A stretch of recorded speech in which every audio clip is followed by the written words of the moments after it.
right, Power Panel, Cenk Uygur, John Idarola, Maz Jobrani with you guys right here on the Young Turks. So we're gonna have an interesting show today. We've got Republican histrionics.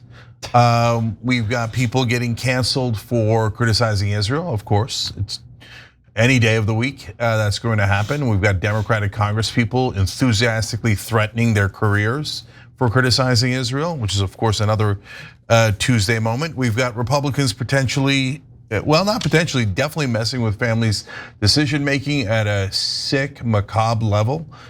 So lots to look forward to. Plus, I'm in a bit of an angry mood. So you never know what happens. Okay. All right. So John, if you will, take it away and let's see what happens. Don't say anything you might regret. Don't put shells in a shape that you might regret. Yeah, don't mention anything in a graduation speech against Israel. Otherwise, US congressmen will try to ruin your life because they'd like to play out anti-Semitic tropes in front of the whole nation. Anyways, we'll get to that story in a second. Yes. Yeah. Let's start with this though. James Comey, our former FBI director, posted on Instagram something that many are interpreting as a call for violence on the president. Look at this. It says 8647. He knew exactly what that meant. A child knows what that meant. If you're the FBI director and you don't know what that meant assassination. And it says it loud and clear. I love the confident, casual assertion that a child knows what 8647 means from a guy who just 2 weeks ago didn't know how Photoshop worked, thought that labels on a picture was literal tattoos. Tell me more, genius. But anyway, what he's referring to there, James Comey supposedly calling for his unaliving, is the photo that they showed it there in Fox and Friends. It's shells in the shape of 8647. With the caption, "Cool shell formation on my beach walk." Now, there is a backlash. The right have all decided that this can only possibly mean a call for violence, which they would never tolerate. They'd never do it themselves, obviously. So he should probably have already been taken out by law enforcement. We're waiting on that. But in advance of him being arrested, he posted this. I posted earlier a picture of some shells I saw today on a beach walk, which I assumed were a political message. I didn't realize some folks associate those numbers with violence. It never occurred to me, but I oppose violence of any kind, so I took the post down. So look, there's a lot that we have to jump into, but just really fast, he seems to be implying that he came across the shells. Now, I don't think doing the shells yourself and taking the photo is unacceptable. But I also think that that's what he did, and he's implying that he was just walking along the beach and he came across it, which I don't necessarily buy that, but what do you think? That part is irrelevant. I might believe him, but I don't care. Yeah, if he did it as well, it's totally fine. All right, so if you're a right winger, you're not gonna wanna watch the rest of this video. That's not a thing you hear often, but we're gonna show how massively hypocritical the right wing is on this. And if you try to pretend that that the right wing is not hypocritical on this, if you don't know yet, no problem, we're gonna show you the evidence, okay? If after the evidence you still say, no, I don't see any hypocrisy here, you're a bit of a loon. Like you're disqualifying yourself from intelligent conversation. So, but hold on, let's see the receipts first. Maybe we're full of crap. Or if you want, just turn it off now because we're gonna prove that Trump is 100% full of crap here. So if that's gonna hurt your feelings, go away now. You don't wanna see evidence, I know. Yeah, well, and to be clear, there's gonna be two flavors of being full of crap here. So the first flavor is implying that he could only mean violence, which is just, that's just not true, I'm sorry. 86 is slang meaning to throw out, to get rid of, or to refuse service to. Or like I said on TDR this morning, I was a bartender and I was a waiter and I've been a busboy. 86 means something's off the menu. That's literally all it means. It's slang. It's slang, and in particular, recently, for political purposes, there are some Democrats that use it. It just means you're opposed to Trump. People put it on signs. It doesn't mean that they're calling for him to be unalived or whatever. And you can say, sure, but someone might interpret it that way, or maybe the craziest person in a rally thinks that. That's fine. What you can't say is that that's what it means and that that's what he was intending, because that's simply not how numbers work. 86 in this particular case. John, I'm gonna interrupt for a real quick question. So when you talked about 86ing when you were a waiter, how many people did you wind up murdering? I mean, on a given night, 1 to 2 or whatever. Okay, you do more than that, and the manager complains. Yeah, because for all you waiters and waitresses out there, we all know you're serial killers. Yeah. Because we're gonna entertain this absurd, ridiculous, insane conversation. Yeah. But okay, let's entertain. Well, and the reason that I bring up the restaurant thing is, look, we're gonna be snarky and sarcastic in the rest of this, but for that portion, I'm just trying to educate you because I know that you guys you're so disconnected from real life and real jobs, you mock people in the service industry. The idea that AOC was once a bartender is a joke to you.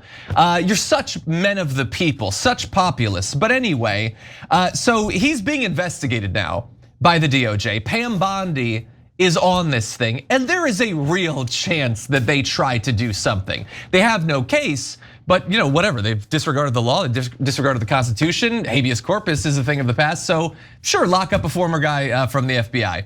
In any event, here's what Don Jr. said about this.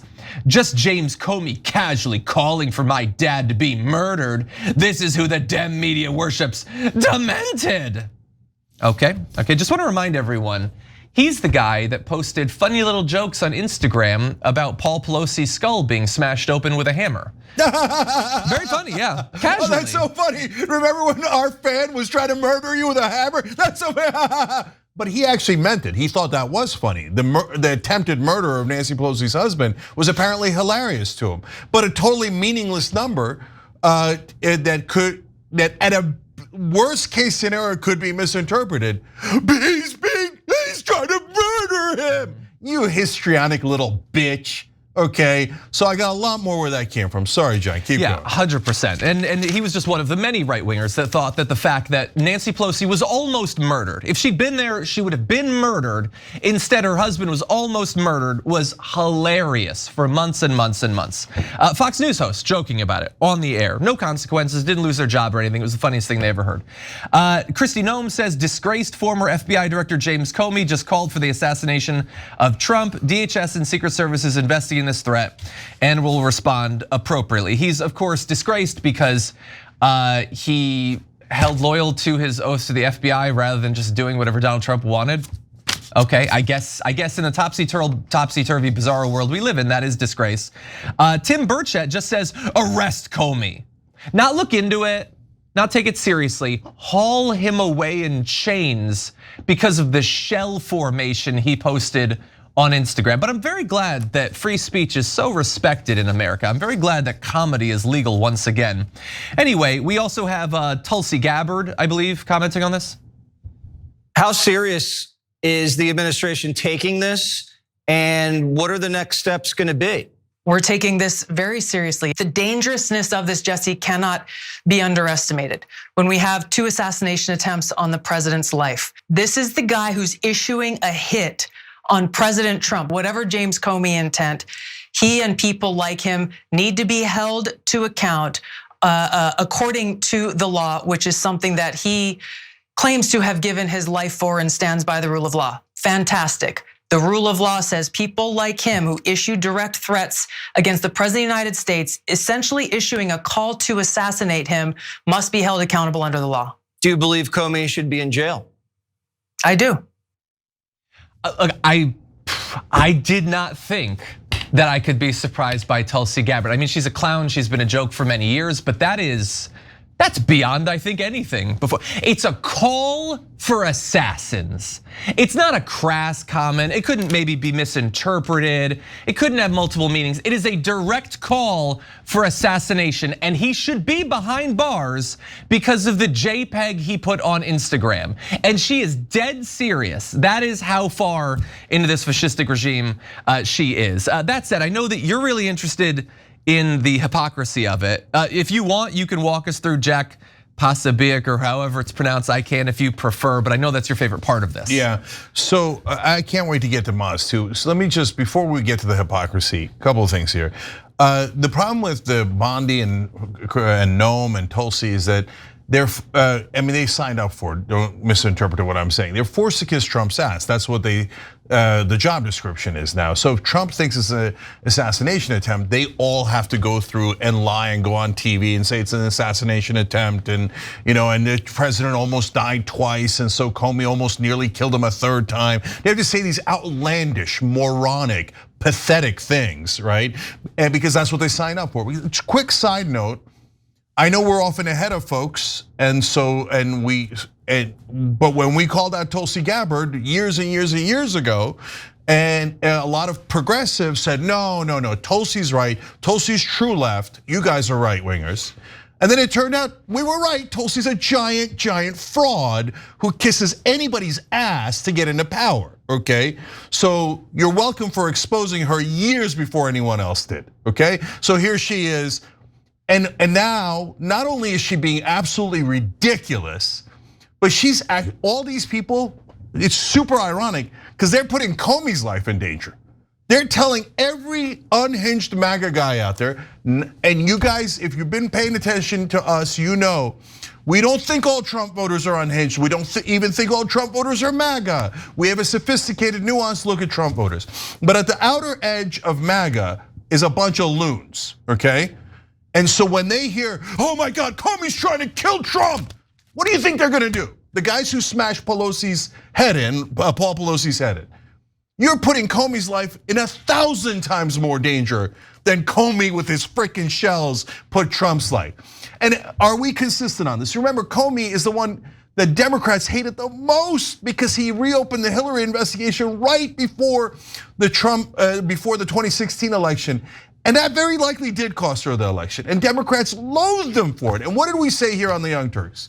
Were we biased and said, arrest him, lock him up, he's a traitor, it's treason? No, we said, hey, that's life in the big city. So he released it right before the election. We'll do better, win more votes, right? We never, like just because you don't agree with someone politically doesn't mean you go to arrest them. That's what authoritarian people do. I know. Oh, but you guys arrested Trump just because he had massive financial fraud and he took top secret documents home to his freaking bathroom and left them there, et cetera, et cetera. There was a coup. I know. There was a coup too. And I'm so frustrated that people are so biased. They're blinded by their bias. Yes, on both sides, but come on, right wing. They do this 1,000 times more. Okay, now let me. Okay, before I get to the hypocrisy, let me get. But I swear the hypocrisy is beautiful. Maz, first you. Wow, first of all, the authoritarianism is looking for excuses to arrest people, and so here we are. They're going after James Comey, and who knows who else is going to offend them or they're going to claim is a threat. And to your guys' point, I'm a comedian. When I hear somebody got 86, that means they got kicked out of the club. They got kicked out of the bar. And this actually is telling of, if anybody is actually interpreting that as a call to assassination, it's more telling about the person who's interpreting that than it is from the person that it came from. Because most people that I know 86 as getting kicked out of somewhere. If you interpret 86 as getting killed or getting assassinated, you probably are someone who is in that military mind frame and is aggro and ready to go. And so you guys are absolutely right. First of all, John, early on when you were talking about did Comey's claiming he came upon these shells, I can imagine Comey just literally walking on the beach on a morning and being like, what'd be kind of cool is if I did this 86-47 with shells, and it's gonna be great. People are gonna love it. And then he's created this crazy thing where people are saying, you wanna kill the president? And I know that, Cenk, you're gonna be talking about the hypocrisy. Some of the stuff that you're gonna be showing are some tweets I know, but more importantly, let's not forget, Elon Musk, when there was an assassination attempt on Donald Trump, Elon Musk went on Twitter and said, why hasn't anyone tried to assassinate Biden or Kamala? Like he basically was implying somebody should try it. Let's not forget that when the Central Park suspects were arrested, Donald Trump took a full-page ad out to get them executed and has never apologized for it. So let's not forget that these people play the same game. Let's not forget about January 6th and what they were willing to do. And for them to take this thing and turn it around, this is clear as day, authoritarians looking for excuses to start moving the goalposts so they can start arresting people that they don't like. Yeah, so on the Elon Musk tweet, by the way, we covered that, and outrageous, saying why hasn't anyone tried to kill Biden or Kamala? But then did we say Elon Musk must be arrested? It was clearly an assassination attempt and he should be locked up forever. No, he didn't say that because we're not snowflake right wingers. Like, oh my God, it's a number. Okay, at a bare minimum, all right, is anyone in the right wing going to be honest enough to admit that it could be interpreted in either direction at a bare minimum? Way more used, not in the killing sense, but in the canceling sense. But if you say no, it's only used in the killing sense, well, you're lying, so it's okay. Or you're massively ignorant. You're just new to this country, maybe you're an immigrant, I don't know, maybe undocumented, I don't know. I'm saying right wingers, okay? So maybe you're in a gang, I don't know. You don't understand numbers, you don't understand words.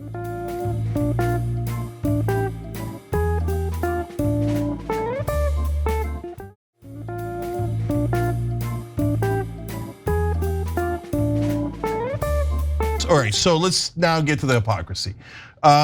First of all, Trump reposted an image of Joe Biden tied up in someone's trunk and thought it was funny. Like, oh, wouldn't it be great if someone kidnapped the president, tied and gagged him on the way to murdering him? That's so funny. Oh, but if you did that with Trump right now, if James Comey, forget seashells, had Trump gagged and bound in the back of a truck, what do you think they would do? I mean, they might convict him within 24 hours, like in some sort of kangaroo court and go, treason, right? Okay, so what happened, right wingers? What happened to that Trump retweeting that? No, different rules, different rules. That was direct call for violence, but it's okay, it's different rules. All right, let's go to Posobiec. So I want to actually go to graphic 8 first, and then I'll go back to graphic 7. So he's super shocked by what's happened. He's outraged.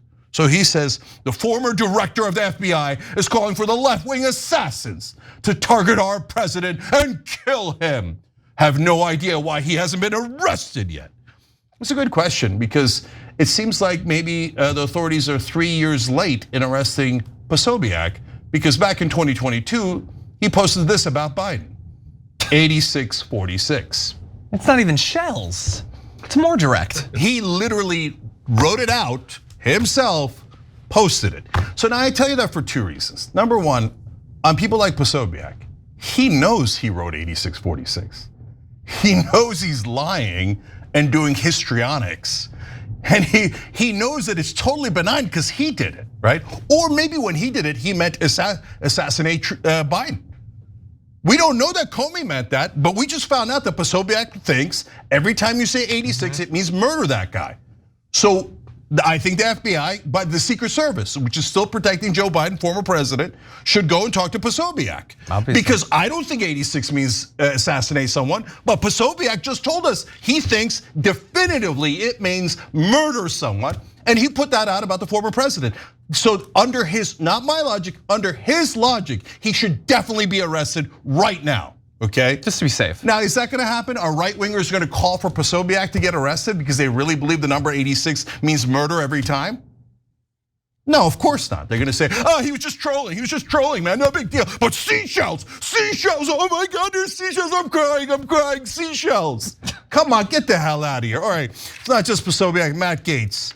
We've now 86, McCarthy, McDaniel, McConnell. Better days are ahead for the Republican Party. Of course they are because Matt Gaetz murdered all of those people.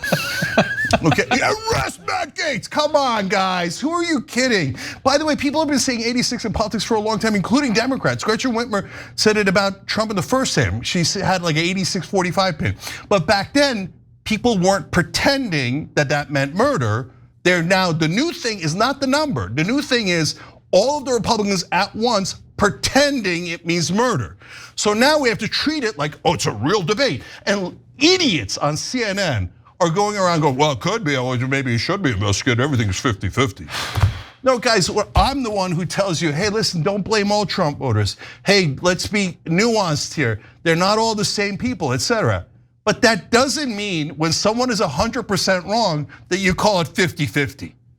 Okay, wait, well, I'm not anywhere near done. So now I know that Trump himself, because he's pure as the driven snow, and he's outraged by this number, would never call for violence himself. There's no way, John, I bet you can't find it on tape once. No. Beloved Donald Trump calling for violence when he's just the most peaceful guy on earth. Well, let's see if it's ever happened. Let's roll the tape. What's gonna happen? President Trump escalating his war on the media. Tweeting a mock video showing him outside a wrestling ring, tackling and punching a man with the CNN logo covering his face. You see somebody getting ready to throw a tomato, knock the crap out of him, would you? We're not allowed to punch back anymore. I'd like to punch him in the face, I'll tell you. Man that was I don't know, you say roughed up. He was so obnoxious and so loud. He was screaming, and they did, I don't know, rough up. Maybe he should have been roughed up. We will root out the communists, Marxists, fascists, and the radical left thugs that live like vermin within the confines of our country. Now, if you had one really violent day, one rough hour, and I mean real rough, the word will get out and it will end immediately. If you with us, if you do something bad to us, we are going to do things to you that have never been done before. Okay, so none of that was violent. Now, if you say, hey guys, the CNN thing is just trolling, right? He doesn't actually mean go attack a CNN reporter. Hey, you got good company, that was me. I was like, look, I get it, it's bad, he shouldn't do it, but he is trolling, right? So now, are you going to be fair back if you're in the right wing and you're gonna say, oh yeah, I get it. You see, if that was Trump instead of the CNN logo and there was James Comey taking him down and punching Trump's face and stuff, I think it was just trolling and it's no big deal. And it's seashells that say 86, I think it's no big deal. It's just at worst trolling, right? And are the right wing gonna do that? No, they're gonna see every one of those and go, I mean, he's just saying punch them in the face and hurt them really badly and then all these things, but it's all trolling. Nothing counts, if it's Trump, it's nothing counts. Okay, how about when Liz Cheney, when he said about Liz Cheney, they should train a gun on her face. Okay, now, what did I say then? I said, no, he didn't mean it like that. I said, and then we got into a little bit of a debate here, from what I recollect, okay? But it was a tiny debate, and I said, look guys, he means if she's such a hawk, why doesn't she go into war? And we've said that in the past about chicken hawks like Dick Cheney, etc. And we had that debate and we were fair. But you know, some folks on the left say to us, don't be fair. The right wing doesn't deserve fairness. On a story like this, it does make you think.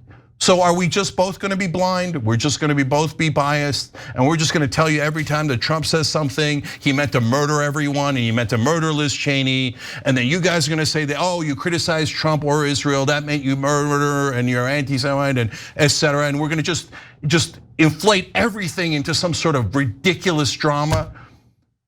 Okay, and yeah, that's what people want. Yeah. Really fast, and this is going too far. Remember when Trump supporters tried to run the campaign bus off the road? Oh, and yeah. Trump reposted the image of it because he thought it was awesome that they tried to run the bus off the road and maybe everyone would die. So that's one. On that, see, the Liz Cheney thing is he was saying if she wants war, she should go to war and then guns would be trained on her face. That doesn't mean train a gun on her face.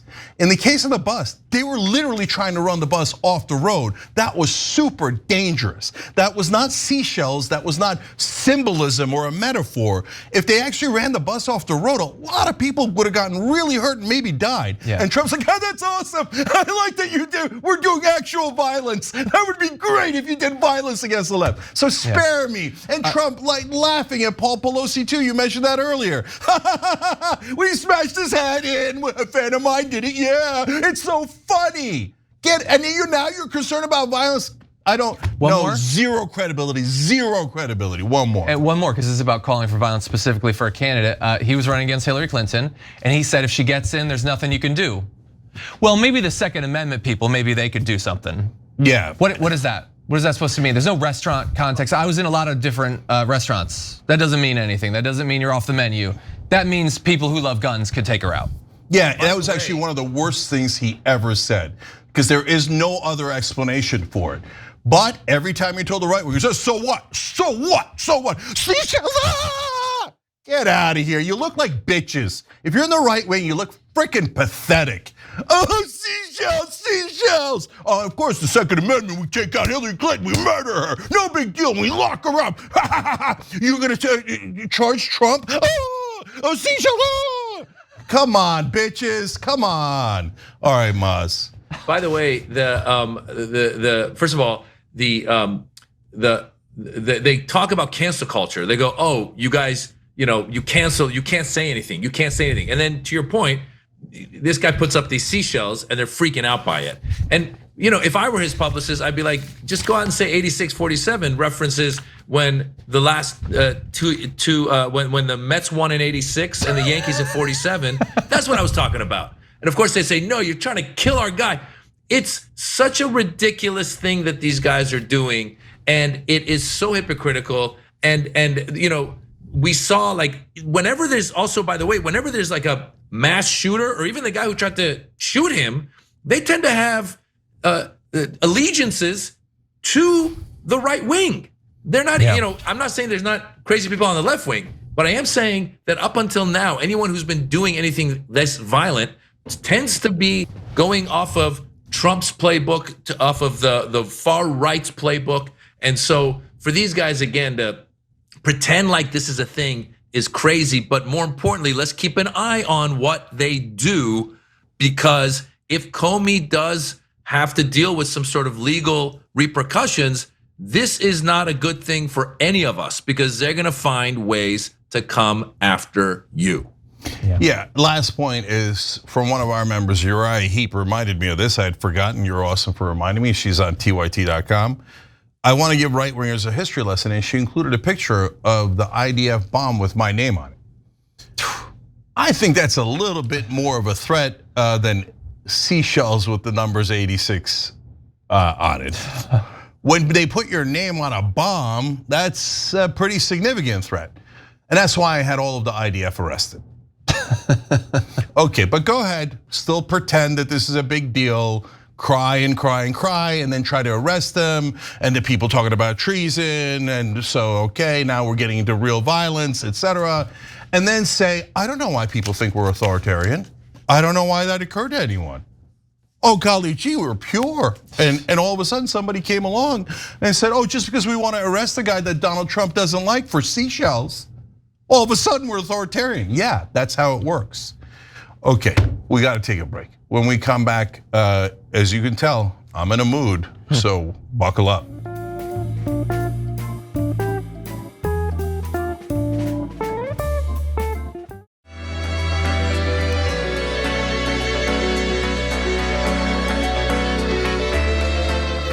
All right, back on TYT, Cenk, John, and Maz with you guys. One super chat here. Neil Whittington wrote in, dump Trump doesn't mean to murder him either, OMG. Neither did dump Biden, okay? Neither did 1,000 things they said about Biden. Anyway, great point. John, what's next? Great point. Let's jump into the Congress. Senator, what do you need to see in this bill to be on board? The problem is it's asking conservatives like myself to raise the debt ceiling $5 trillion. That's historic. No one's ever raised the debt ceiling that much. It's not beautiful. I'm sorry. It's not a big, beautiful bill. That's called rhetoric. There's one thing it's mislabeling. There's one thing that really false advertising. So right there, you have two Republican senators who are, at least as of right now, against Donald Trump's big, beautiful bill, although at least one of them seems to be a little bit confused. Paul right there was talking about how they shouldn't raise the national debt. He seems to think a Democrat's in charge, because that's generally the only time they actually care about that, but I appreciate the consistency in this case. In any event, the bill faced a major hurdle today. Conversation on it is done for the week, and both senators and some Republican representatives seem to have some major misgivings about this bill. Cenk, we're gonna dive into all of it, but what do you think is leading to the fact that they're so willing to push back against him? Yeah, so there's something super strange going on. We'll solve it over the next couple of weeks, but I've literally never seen this. Those are two Republican senators arguing against a tax cut for the rich. Kind of, for the moment being. But again, over 25 years of covering American politics, I have never, ever seen a Republican be against a tax cut for a rich. So in this case, this is unresolvable because they want to give away at least $5 trillion to the rich, but they don't have that much money to cut. So that means they're going to put a huge hole in the debt and they're going to make it much worse. Normally what Republicans do is, oh, there is no debt. Not when we're in charge, and the tax cuts will magically create revenue. They won't take away revenue. They just lie through their teeth. They don't actually care about balancing budgets or anything. So in this situation, we've got something super weird going on. which is where Republicans are saying, yeah, this will add to the debt. And so are we sure we should do massive multi-trillion-dollar tax cuts?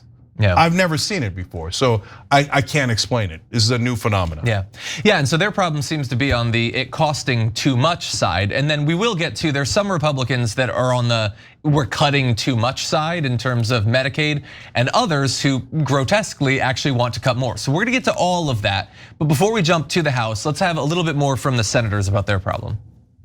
It will be a record for Congress to raise the debt $5 trillion, but also it indicates that this year the deficit will be over $2 trillion, but it means they're anticipating close to $3 trillion for the next year. It's really a slap in the face at those of us who are excited about Elon Musk and Doge and all the cuts. Where are the cuts? If the cuts are real, why are we going to borrow $5 trillion? If you raise it $5 trillion for 2 years, you just put it on the back burner, but we're going to coast through that money and we're going to spend it all. And that's not what the people want. That's not what our supporters want. This is not serious. It's exacerbating the problem. It's not solving it. I've got a great video on my X page. All our Republican leaders saying we don't have a revenue problem. We have a spending problem. And this bill is primarily about tax cuts. We can't afford to cut taxes when we're running over $2 trillion a year deficits for the next 10 years as far as the eye can see. The only correction I would make to that is that they also are likely to have a major revenue problem, because some estimates say that the massive cuts to the IRS could generate up to $500 billion less in taxes. That's the estimates that I've seen. That remains to be seen. We need to figure out what actually happens, but that's the Senate. Over in the House, they did their first vote at the committee level on this bill, and it actually failed in the House Budget Committee. Republicans Chip Roy, Ralph Norman, Andrew Clyde, Josh Brecheen joined the Democrats to vote down the bill. And so at least for now, it has actually failed. Now, there are some Republicans who've been saying, this cuts Medicaid too much. We're worried about the political ramifications of that. Cuts to Medicaid, by the way, are universally reviled. The majority of Republicans are against them, let alone independents and Democrats. But that's not actually why these particular Republicans voted against it. This really, I think, crystallizes the problem that Mike Johnson has, that you have those who are worried about it going too far. And then you have this group that think that it doesn't go far enough. And they have a variety of different concerns, but here are a few of them. One says they want to speed up the phase out of clean energy tax credits enacted under Joe Biden, because we want to really cook this planet as fast as possible. Immediately remove immigrants in the country illegally from any Medicaid access, rather than allowing states several years to comply, and moving up the Medicaid work requirement start date. So rather than giving states 4 years to phase this in, make it immediate, so that the estimated 9 to 14.5 million people who will be thrown off of Medicaid thanks to this can be thrown off as soon as possible. Don't let them suck off the teat of the government for a couple more years. Throw them out in the streets immediately. Let them start to get sick, let them start to die. Millions and millions of them being Trump voters. Make that immediate. Really make the cruelty as fast as possible. Anyway, you can see I'm not a big fan of the bill, but anyway, it is suffering a little bit. What do you think? Yeah, so the polling is gonna show you here why the Republicans have an unsolvable riddle, okay? So we're gonna get to that in a second. First of all, is this really cutting Medicaid?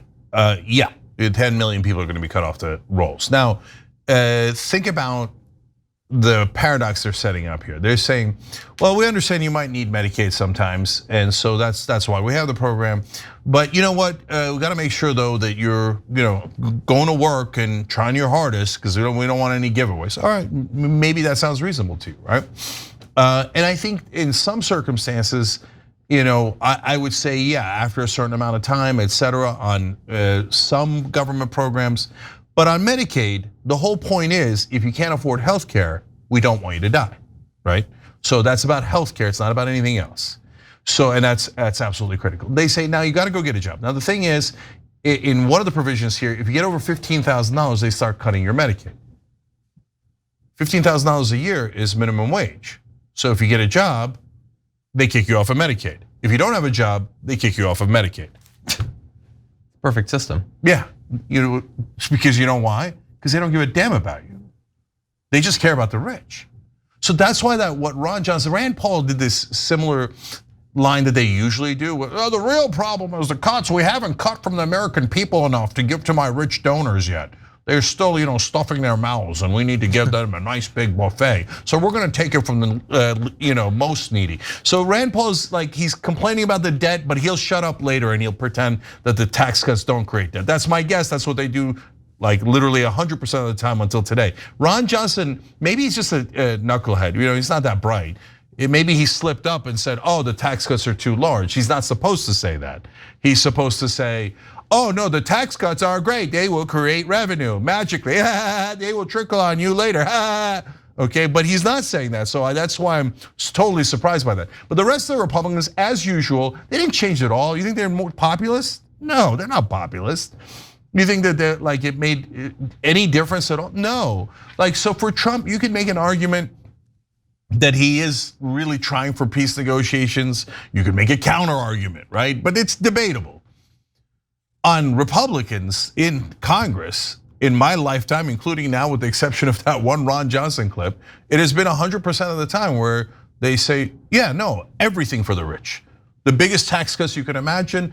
And how do we get to the $37 trillion in debt? Largely through tax cuts for the rich and for corporations. That was the #1 reason. Spending was #2. #1 is we just keep giving them massive, massive multi-trillion-dollar tax cuts. You know how much Trump put on the debt last time he was in office? Just 4 years, $8 trillion. The most of any president in history. Now, does the American people know that? And it gets so frustrated because both mainstream media and the Democratic Party. Why didn't you talk about how Trump added $8 trillion to the debt? Why didn't you say that every single time? This idiot added $8 trillion to the debt.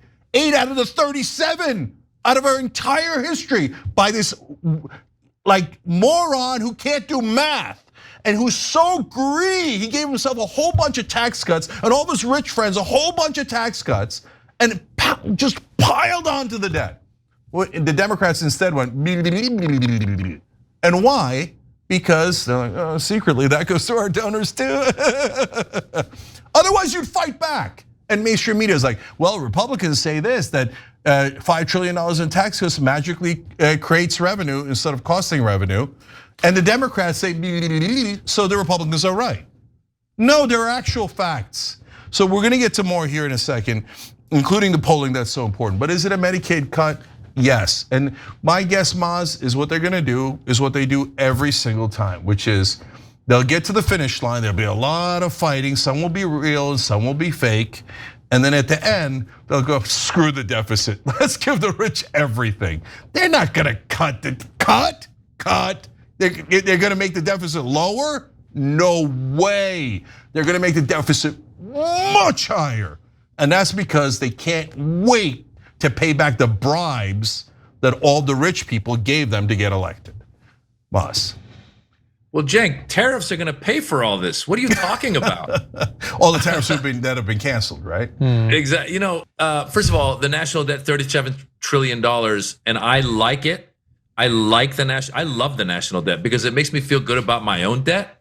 So that's one thing to keep in mind. Like, why should we get rid of the national debt? Every time I get my credit card bill end of the month, and I'm like, how much did I spend? And I go, well, this is not 37 trillion. So there's that if you're looking for silver lining. But it's amazing how much they're bending over backwards to find ways to be able to excuse this tax cut they're about to give themselves. And it's interesting how the word cut is used for the poor to cut their programs and benefits. And for the rich, it's used to cut their taxes. And it's crazy where they're saying with the tariffs, they're gonna bring money in. Doge was supposed to cut money. Remember, Elon Musk famously said, I'm gonna cut $2 or $3 trillion in that rally that he was on stage with. I'm gonna cut trillions of dollars. They're nowhere close to cutting that much. And the programs they cut are programs that benefit us and we need, like USAID and other programs that were helping us. And they never look at, for example, defense. They never look at defense because they can't, because to your point, there's way too much money going in their pockets from the defense contractors and from the defense lobbyists. And it's just unbelievable that anyone that is on their side, any constituent that is on their side, that is not a very wealthy person, is not seeing that they're getting taken to the cleaners and that they're coming up with all of these excuses and all of these all this smoke and mirror to make it look like we have money coming in. He goes to the Middle East and says, oh, I'm bringing in whatever, $12 trillion. He's throwing these numbers around so that his constituents will be like, well, he's bringing in money that way. So yeah, let's give the rich another tax break. It is just unbelievable. So they're working on the details of the exact plan now, but in the first cut of the outline of the bill, they did an analysis on the top 1% was getting what percentage of the tax cuts, let alone the corporate tax cuts, which goes exclusive to corporations, right? Was it like 10%? Well, maybe because the top 1% is wealthier. I get it if it's 10%. 20%, well, that would be pretty disproportionate. 30% would be ridiculous. Yeah, it was 56%. 56% of the cuts go to the top 1%, the rich that don't need it at all. And they're gonna rob real Americans, okay, that desperately need health care when their kids are sick. They're gonna rob them to pay the richest people in the world. And so this is the great American robbery. Now, here's a problem they have. The polling on this is disastrous on the Medicaid part and on the taxes part, but I'll get back to taxes in a second. I want to show you Harry Enton, and then I'm going to show you a hilarious Republican faux pas because of this. But first, look at the polling that he's pointing out here on CNN. Major spending cuts to Medicaid. Look at this, 76% opposed. You get 95% of Democrats opposed, 79% of independents, and you even get a majority of Republicans, 55% oppose major spending cuts to Medicaid. This, simply put, is not popular on any part of the aisle. Do you know somebody, or you yourself, ever been on Medicaid or on it currently? And this, I think, basically says it all. Has been or is on Medicaid, me or someone else close to me. Look at this, 62% of Democrats, 62% of Republicans. Medicaid is something that touches people from across the political spectrum, from the left to the right.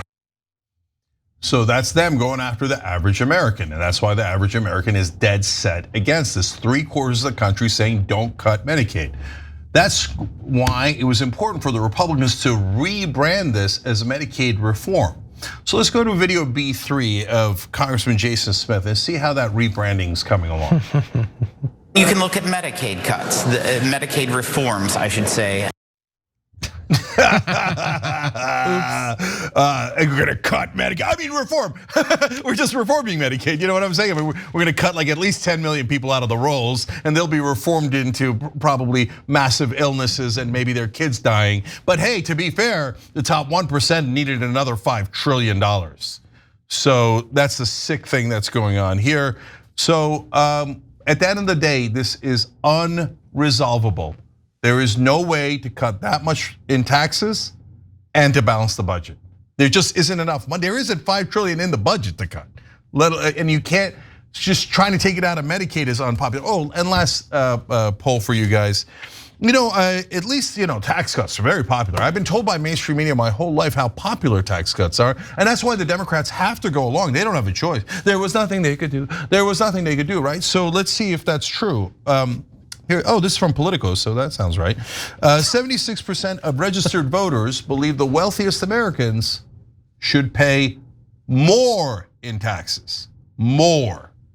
So reviewing, 76% of Americans say you should not cut Medicaid, and 76% of Americans say you should tax the wealthy more.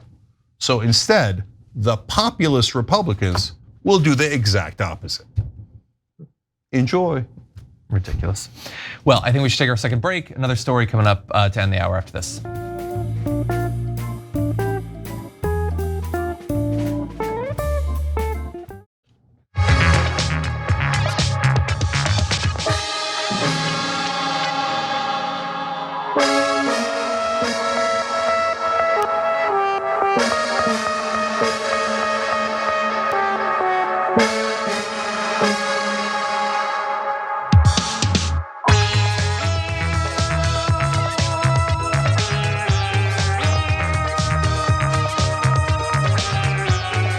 Back on TYT, Cenk, Maz, and John with you guys. Maz, before I forget, where can people see you and touring information and all that? I'm touring all over the country and all over the world. I'll be in Australia this summer. I'll be in New York, DC, everywhere. They can go to mazjobrani.com. for all the dates, or they can follow me on socials at @MazJobrani, and I post funny clips, hopefully, and they can come see me tour. Hopefully, yes, you post funny clips. Okay, I hope. You hope. Listen, with social media now, you put it out there and you think it's funny, but then the responses that come in, you're like, oh wow, people are angry. So I wouldn't know anything about that. You would not, exactly. All right, and everybody check out Damage Report every day at 1 p.m. Eastern. It's John Show. Okay, one quick thing before we go to the rest of the stories. Darth Hefe wrote in on Twitch, and I appreciate this, and I also appreciate your handle, which is super badass. Anna sniffed out Tulsi when I started watching TYT in 2019. That's right, she did. Because she often sees things before others do and is often punished for it. All right, John. Okay, let's jump into one more story that definitely is not going to utterly enrage Cenk. As I search my heart today in addressing you all, my moral and political commitments guide me to say that the only thing that is appropriate to say in this time and to a group this large is a recognition of the atrocities currently happening in Palestine. So that was a message, the beginning of a message. We will show you more being delivered as a graduation speech by Logan Rozos at NYU that has resulted in, at least as of right now, the withholding of Logan's diploma for saying things that are so incredibly politically incorrect that your 4 years of education might just be wiped away as a result of it. Because they say that he did not comply with school rules when it comes to his speech. And their commitment to those rules is just infinitely larger than their commitment to free speech as a concept, unfortunately. And we're gonna have a lot to say, as some Congress people do, which we will also reveal to you, but first we wanna give you more of what Logan had to say. The genocide currently occurring is supported politically and militarily by the United States, is paid for by our tax dollars, and has been live streamed to our phones for the past 18 months. I condemn this genocide and complicity in this genocide. Obviously unacceptable, should probably be locked up. But when Logan initially talked about the genocide, there were a number of people who you heard applauded. There were actually, apparently in the wider shot, there were some faculty members that applauded as well, although there were some boos too, both in the room and now coming from some representatives, including Representative Jared Moskowitz, who said he lied to the university. Second of all, he lied to everyone listening. There's no genocide going on in Israel. What a liar Moskowitz is. Ridiculous. He's gonna do an anti-Semitic trope in a minute. Keep going. There is a war. It's unfortunate. It seems to break his heart. And there are people in harm's way because of what Hamas did. Only Hamas. It is a one-sided conflict. No one else has done anything wrong. Enthusiastic. It was Hamas that set off that gender reveal bomb in a building, I suppose. Yes, there are situations that I wish would improve, like, you know, getting more food into Gaza, which is just an abstract problem. Nobody's causing it. Yeah. Nobody's responsible for the food not getting in there. It's just like, it's far, you know, the roads aren't great. Nobody's blocking the food or the water or the medicine. Nobody's targeting places where it's distributed, where refugees come to get the food. Nobody's blowing up the hospitals. It's all just an act of God. Well, maybe not God. It's an act of nature, I suppose. It's an abstract problem that you can like feel bad about in an abstract way, but don't talk about it. Don't talk about it in front of a group of educated, passionate young people that clearly enjoyed hearing that message. Don't do that. He concludes by saying, but at the end of the day, that's up to the university, whether they give him his diploma or not. You know, in fact, they can give him his diploma. It's not going to matter. Good luck getting a job. That was a stupid, selfish thing. Ruined the ceremony for a lot of families. Here we were trying to enjoy the genocide, and all of a sudden you come and ruin it by telling us it's a genocide. It was selfish. He made it all about him. Yeah. Well, not him. It was civilians being killed in Gaza, but that's selfish. I mean, he's just making it about the 53,000 already murdered, including 18,000 children, and the 2.2 million people being starved to death over the last 2.5 months. You see how selfish he is? When me, a lover of Israel, says that his whole life should be canceled, not just his diploma, but he should never get a job again. That's not me being selfish. No.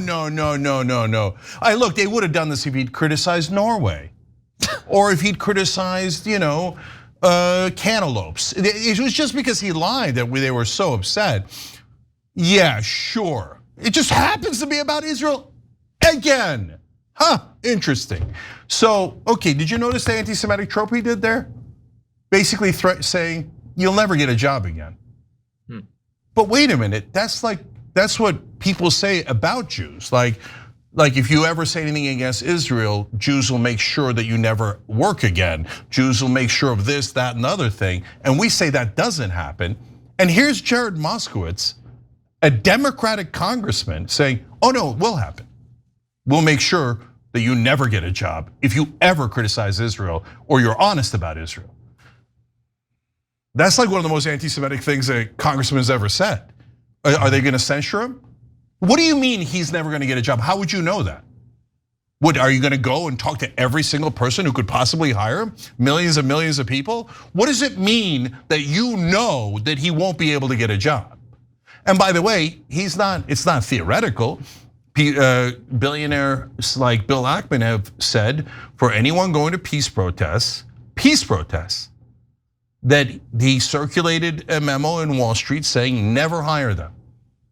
If they dare cross Israel in any way, shape, or form, if they dare be for Israel, for peace, if they dare say that Israel's starving children to death is a problem, make sure they never work again. But I mean, what are you talking? But if you said, hey, Bill, aren't you doing the trope? You'd be like, anti-Semite. Come on. That's not anti-Semitic. You know what is actually bigoted? When you say, oh, this guy minds 2 million people being starved to death, they're only Muslims. Who cares? I mean, I care a little bit. Oh, what a tragic starvation. But don't ever mention it, otherwise you'll never work again. You're doing so much damage, not only to everyone, not only to this country. And by the way, if you're a US congressman, maybe you read the Constitution. You know the freedom of speech thing, that tiny little thing, the First Amendment?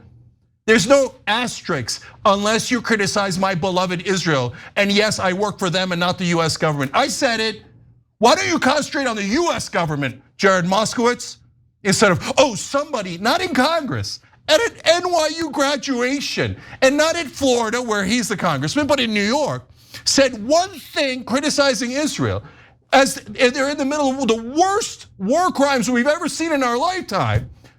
Yeah, you better not. There'll be consequences, Moskowitz says. He does more damage to Jews in America than anyone else can do.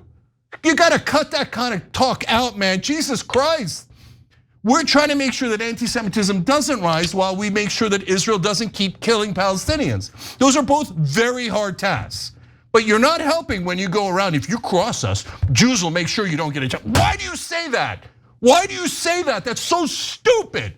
Now when you go and I go debate whoever the hell comes up, right? The Alex Joneses of the world, not that I'm going to do that, but when they pop up at different things and they say, what do you mean? Moskowitz says they won't give him a job, and Bill Ackman literally wrote a memo saying they're not allowed to get a job. They cancel their careers, they arrest them, they deport them. What do you mean?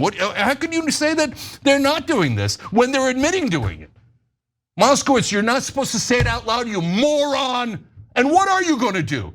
I mean, that's your threat. That's your threat. So are you gonna go and call up Wall Street and go, make sure you don't hire this guy. He criticized Israel. Cancel him, cancel him, cancel him. Is that what you're gonna do? Because that's what you said. That's what you said. Okay, so no, in this country, God help you. God help you if you criticize Israel. Because these are the monsters out there, Moskowitz, who think genocide is no big deal. Starving kids to death is no big deal. But saying that we're starving them to death, saying that it's a genocide, huge deal, huge deal. You should never work again. No, brother, if you're pro-genocide like you obviously are, you should never work again. The people in that district should fire you. But okay, did I criticize Israel? Go ahead, Moskowitz, go ahead. Even though you were the one who said the anti-Semitic trope. I know what you're gonna say because it's what every vicious supporter of Israel says. Not every supporter of Israel is vicious. People like Moskowitz are vicious. You're gonna say, I got a one-trick pony, anti-Semite. No one should hire Cenk again. I'm gonna call everybody, make sure that he's not hired. Okay, I'm Moskowitz. I'm in charge of the country, okay? No one is allowed to criticize my beloved Israel. You'll all be fired. By the way, I don't do cancel culture. I don't do anything like that. Is that right? Because it certainly looks like it.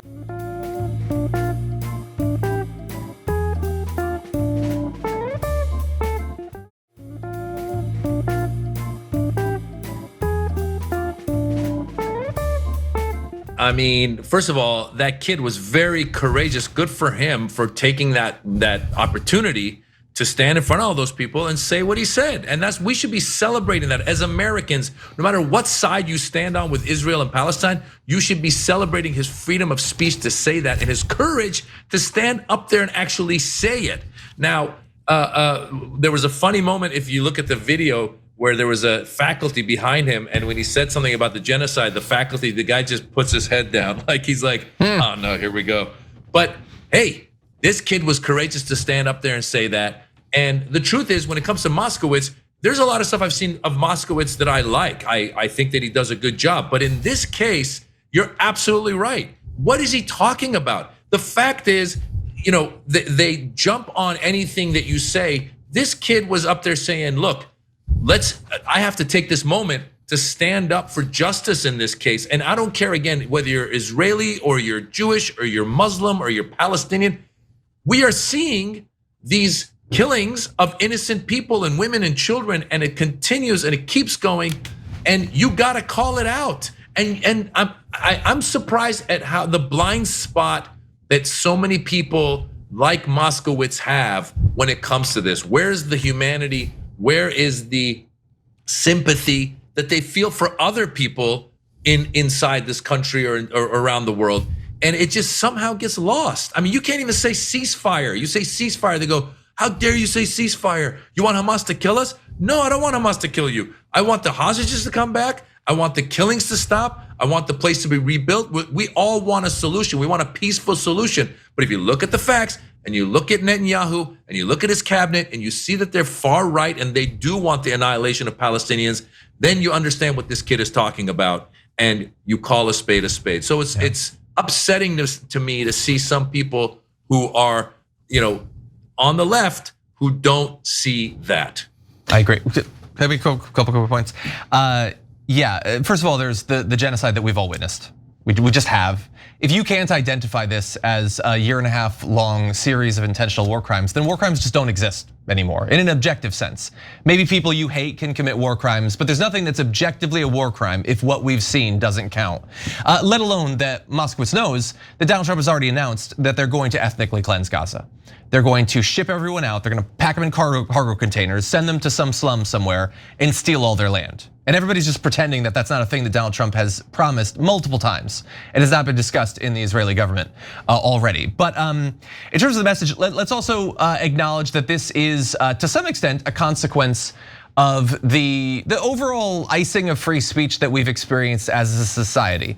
NYU is terrified that if it gets out that if he did this speech, and if it gets out, that federal funding could be cut to the university and everyone at the top will be fired. And the reason they believe that is because that's what the Trump administration is doing. And so the reason the Trump administration does it is so that then they're not the only ones that have stifled free speech, but that NYU will try to stifle free speech. Everyone will be so terrified that the massive, implacable boot of government will crush anyone who defies them, that they then do the censoring for them. So I think that's part of why NYU has freaked out so much. But in one final little ironic thing, it's so interesting how incentives work out, because Logan's goal, I assume, was for as many people as possible to hear his message. And the best he could probably hope for was the people in the room, maybe a TikTok or whatever. And I don't remember what the principle is. Was it Bette Midler or whatever that didn't want photos getting out of her house or something? So she kept suing people, and so 1 billion times more people saw the photos than would have otherwise seen it. Like, if they hadn't freaked out, who would know about the speech? Let me ask you a question. This is a graduation ceremony. There's been graduation ceremonies at a lot of universities. What was said at the Rutgers graduation speech? Or BU, Villanueva? I don't know, because nobody freaked out about it. But you guys freaked out about it, so many times more people will see it. There's a very real chance Logan Rosas becomes a political player now as a result of this. At least he's gonna be interviewed by a bunch of people. So they have maybe unknowingly made his message 1,000 times more in terms of its reach. And by the way, of course, you didn't hear about Rutgers or Villanova or anything like that because nobody criticized Israel. But if you criticize Israel, then you're gonna have hell to pay. And this is America. This is America. By the way, if you criticized America, there'd be no controversy at all. You can say the worst things in the world about America, that's not gonna get you in any trouble. So to John's point, okay, everybody's terrified because Trump is saying, I'm gonna cancel your funding, et cetera, et cetera. And then Moskowitz, who's a Democrat, goes, oh, let me help Donald Trump in terrifying everyone. Not only could NYU have all your funding pulled because of my beloved friend Donald Trump here, who agrees with the genocide of Netanyahu and me, like meaning that Moskowitz and Trump agree with Netanyahu's genocide. If you don't cry and tell me you don't agree with it, you obviously agree with it. In fact, you think that anyone who even mentions it should be canceled. So Moskowitz goes, let me help Donald Trump in terrifying everyone. If you mention it, I'll make sure you never get a job, you don't get your diploma, me and all my powerful friends, he says, which I don't believe. But he's trying to terrify you and say, ha, the Jews run the world, and we'll make sure you never get a job no matter where you go. Well, I don't believe you, Representative Moskowitz. I don't think that's how the world works at all, right? But you're using that threat in a sick, disgusting way that drives up anti-Semitism. And I don't want anybody to think this is about religion. Governments do terrible things. Netanyahu, and you said Trump, forget Trump, Netanyahu and the cabinet have voted saying there will never be a Palestinian state. Now Netanyahu has said we're going to do an all-out conquest of Gaza Strip. We told you it was always to take the land, and now they've proved us right. But Moskowitz will say, no, they accidentally took the land. Hamas made us take the land. Hamas made us destroy every hospital, every school in Gaza. They made us starve Palestinian kids to death. They made us do it. Oh, we're so innocent and moral, right? And by the way, Moskowitz, it's not we. You're a US congressman. You're not an Israeli Knesset member, okay? But here in America, there's beautiful, brave, bold Jewish Americans who are fighting back for peace and decency. What do they want? They want the same thing I want, a safe haven for Jews in Israel and an independent and free Palestine. Ben Cohen just got arrested in Congress. Yeah. That's an American hero. Robert Greenwald doing a movie about how Palestinian journalists are getting killed, and well, every kind of journalist is getting killed in Gaza in record numbers. Dave Smith and Bernie Sanders, and the list goes on and on. So don't think it's the Jews, it's not. It's just monsters like Moskowitz who think that a genocide is no big deal, and if you do enough propaganda, he'll be able to run cover for his beloved Israel. Well, Moskowitz, if it's so beloved to you, why don't you go, okay? Because we love this country, okay? We want to serve this country. If you want to, like for example, I came from Turkey, and I don't know where Moskowitz is from. I assume he was born here, right? I was actually born in Turkey. So and I lived there till I was 8. So normally you say more allegiance, right? Well, Erdogan is stealing democracy from Turkey. I'm criticizing the Turkish government. Can you criticize a government of your own ethnicity? Is that allowed? Oh, you can, of course you can, if you're not biased and you're actually an American and you use objective judgment, but not for Moskowitz. But here's the thing, Congressman, Ben Cohen, Robert Greenwald, us, every decent person can say never again. You, on the other hand, don't tell me never again, but with an asterisk. It's okay if it's Palestinians, because I'm racist against them, and I think they're the violent ones as we just murdered 53,000 people. And you say, oh, it's not murder, there's some Hamas in there. How about the 18,000 kids? I know you've got some sort of excuse. Oh, Hamas made us murder 18,000 kids. And yes, it's murder when you drop a bomb on a child and you light them on fire. Or a concrete slab comes and crushes their head and kills that baby. That's murder. Don't tell me you didn't intend to do it when Israel killed 18,000 children. That was 18,000 mistakes? No, it wasn't. No rational human being believes that.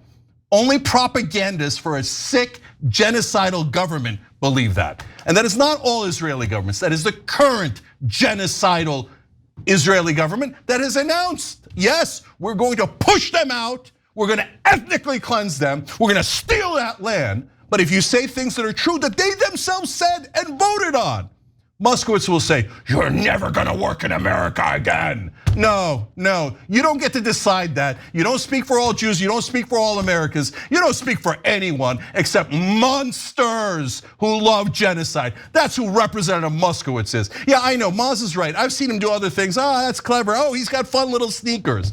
And I was fine, and I've complimented him in the past. But if you're gonna come here and threaten all Americans to take away our freedoms and our rights on behalf of another government, then you can kindly F off. Young Turks.